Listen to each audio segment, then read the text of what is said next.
शेवगावात धाडसी चोरी करणाऱ्या 3 अट्टल चोरांना स्थानिक गुन्हे शाखेकडून बेड्या, 6 लाखांचा मुद्देमाल जप्त. अहिल्यानगर LCBची मोठी कारवाई. शेवगाव, पाथर्डी आणि नेवाशातील 7 गुन्हे उघडकीस. नमस्कार, आपण पाहत आहात महाराष्ट्र जनता न्यूज.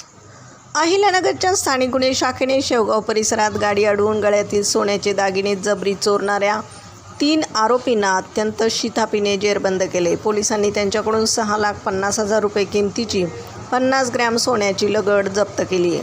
गेल्या वर्षी 30 नोव्हेंबरला रंजना दिलीप जेठे या कारने जात असताना वरुड चौकात दुचाकीवरून आलेल्या चोरांनी त्यांच्या गळ्यातील सोन्याचे गंठण आणि राणीहार जबरदस्तीने तोडून नेला होता. या प्रकरणी शेवगाव पोलीस ठाण्यात गुन्हा दाखल करण्यात आला होता.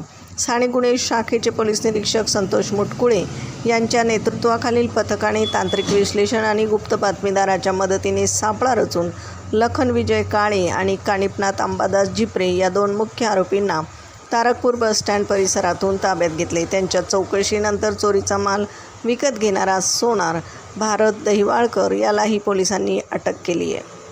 पोलिसांनी या आरोपींची सखोल चौकशी केली असता त्यांनी शेवगाव, पाथर्डी, नेवासा आणि सोनई पोलीस ठाण्याच्या हद्दीतील तब्बल 7 इतर गंभीर गुन्ह्यांची कबुली दिली आहे.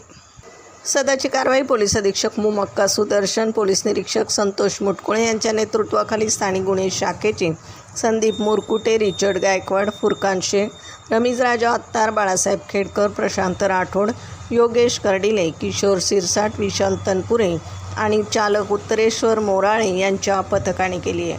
प्रतिनिधीसह महाराष्ट्र जनता न्यूज, अहिल्यानगर.